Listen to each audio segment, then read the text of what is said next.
अब बात राम मंदिर चढ़ावा चोरी मामले की। इस मामले में आरोपियों से पूछताछ जारी है, लेकिन चढ़ावा चोरी में अब सवालों का कांटा जाकर चंपत राय से आगे बढ़कर अनिल मिश्रा और कोषाध्यक्ष गोविंद देव गिरी पर भी जा टिका है। चंपत राय की चिट्ठी आने के बाद से अनिल मिश्रा और गोविंद देव गिरी पर सवाल तो उठेंगे। सवाल इस बात पर भी उठेंगे कि आखिर अनिल मिश्रा पर आरोपों के बाद भी अब तक केस दर्ज क्यों नहीं किया गया। गोविंद देव गिरी अपनी जिम्मेदारियों से पल्ला कैसे झाड़ सकते हैं।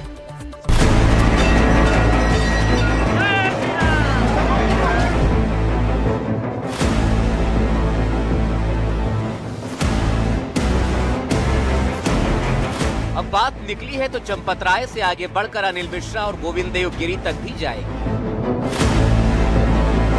सवाल उनसे भी पूछे जाने चाहिए। जिम्मेदारी की दीवार इन पर भी खड़ी की जानी चाहिए। पूछा जाना चाहिए कि आखिर इस पूरे केस में आप खुद को जिम्मेदारी से अलग कैसे मान सकते हैं। चंपत राय भले ही आरोपों से मुक्त नहीं हुए, उन्हें महासचिव पद से हटा दिया गया, लेकिन उनकी चिट्ठी के बाद अब अनिल मिश्रा और कोषाध्यक्ष गोविंद देव गिरी सीधे तौर पर सवालों के घेरे में आ गए। अनिल मिश्रा, जिनके खिलाफ केस तो दर्ज नहीं हुआ, लेकिन उनकी भूमिका को लेकर कई बातें पहले भी कही जा चुकी हैं। उसी तरह की बातें चंपत राय ने अपनी चिट्ठी में उठाई, जिसमें साफ साफ कहा है कि इस पूरे चढ़ावा चोरी प्रकरण में अनिल मिश्रा और स्टेट बैंक ऑफ इंडिया भी जिम्मेदार है। उस चिट्ठी का मजमून कुछ ऐसा दिखता है जिसमें बोला तो नहीं गया है, लेकिन ऐसा लगता है जैसे चंपत राय कह रहे हो कि मैं निर्दोष हूँ, इसमें मेरी कोई भूमिका नहीं। तो क्या माना जाए, चंपत राय बच जाएंगे? इसको समझने के लिए आपको चंपत राय की चिट्ठी भी देखनी चाहिए। उन्होंने चिट्ठी में लिखा था, गणना प्रक्रिया के लिए संयुक्त रूप से निर्धारित दिशा निर्देश दिनांकित 6 फरवरी 2025 और न्यासी डॉक्टर अनिल मिश्रा जी और state bank of India Ayodhya शाखा के प्रबंधक गोविंद मिश्र जी के हस्ताक्षर हैं। इस पत्र से मैं कदापि सहमत नहीं हूँ, मैं इसे अस्वीकार करता हूँ। यद्यपि इसमें लिखा है कि इसकी प्रतिलिपि महासचिव श्री राम जन्मभूमि तीर्थ क्षेत्र को भेजी गई। मुझे इस दिशा में निर्देश पत्र की जानकारी 13 जून 2026 को अपने अकाउंट ऑफिस से प्राप्त हुई। गणना संबंधी सभी लिखित दस्तावेज अकाउंट ऑफिस ने मुझे उपलब्ध कराए। इस पर मेरे हस्ताक्षर नहीं है, जबकि अगस्त 2020 से जून 2026 तक जितने भी अनुबंध हुए, उन सभी पर केवल मेरे और संबंधित पक्ष के दूसरे अधिकारी के हस्ताक्षर हैं। इस दिशा निर्देश पत्र पर मेरे हस्ताक्षर क्यों नहीं कराए गए? यदि मैं अयोध्या में नहीं था तो प्रतीक्षा की जानी चाहिए। अब सवाल तो उठेंगे ही कि आखिर अनिल मिश्रा ने चंपत राय की गैर मौजूदगी में बैंक के साथ हुए करार के कागजों पर दस्तखत क्यों किया? क्या अनिल मिश्रा को इस तरह के कागजों पर सिग्नेचर करने का अधिकार था? जैसा कि चंपत राय ने अपने बयान में कहा है कि वो शहर से बाहर थे और उनकी गैर मौजूदगी में साइन करा लिए गए। तो आखिर उनकी गैर मौजूदगी में साइन क्यों कराए गए? क्यों उनका इंतजार नहीं किया गया? क्या कुछ ऐसा था जिसको चंपत राय स्वीकार नहीं करते? सवाल उस एसबीआई पर भी उठेगा जिस एसबीआई ने बिना चंपत राय की मौजूदगी के अनिल मिश्रा के साथ दस्तावेजों पर सिग्नेचर कराकर करार कर लिया।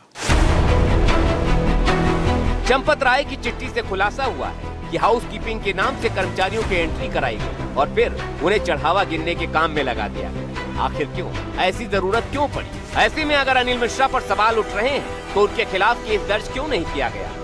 क्योंकि खबर तो ये भी है कि वाराणसी की दैनिक सिक्योरिटी सर्विसेज प्राइवेट लिमिटेड नाम की कंपनी में अपने करीबियों की भर्ती कराना, बड़े आयोजनों में ठेका तय करने से लेकर चंदा चढ़ावा की गिनती की निगरानी तक उनकी देखभाल में होती है। जिन 22 लोगों की भर्ती अनिल मिश्रा के सामने हुई, उन्हीं में से 6 आरोपी इस समय जेल में।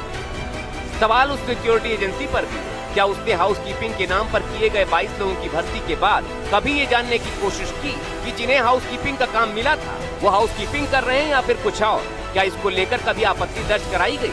पूरे केस में हर जगह जांच की सुई अनिल मिश्रा पर आकर टिकती है, लेकिन फिर भी उन पर केस दर्ज नहीं हुआ। दूसरी तरफ गोविंद देव गिरी हैं, श्री राम जन्मभूमि तीर्थ क्षेत्र के कोषाध्यक्ष हैं। वो आज चंपत राय से मिलने पहुंचे। काफी देर तक मुलाकात हुई। इस मुलाकात की तस्वीरें तो सामने नहीं आ पाई, लेकिन बताया जा रहा है कि चंपत राय गोविंद देव गिरी से काफी नाराज हैं। और नाराज हों भी क्यों ना, क्योंकि गोविंद देव गिरी ने ये कहकर खुद को इस पूरे मामले से अलग कर लिया, या यूं कहें कि पल्ला झाड़ लिया कि मेरी जिम्मेदारी तो सिर्फ जो खर्चे हैं उन खर्चों के लिए बैंक से निकलने वाले पैसों के चेक बुक पर साइन करने तक सीमित है। इसके अलावा उनका कोई लेना देना नहीं।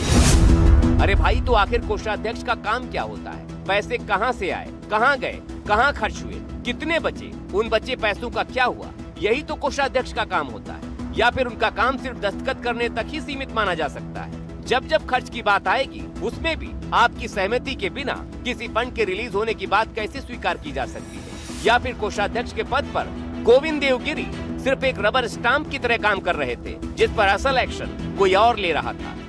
सवाल और भी हैं जिन पर जिम्मेदारी को लेकर अनिल मिश्रा और गोविंद देवगिरी बच नहीं सकते हैं। अयोध्या से रणवीर के साथ ब्यूरो रिपोर्ट, एनडीटीवी इंडिया।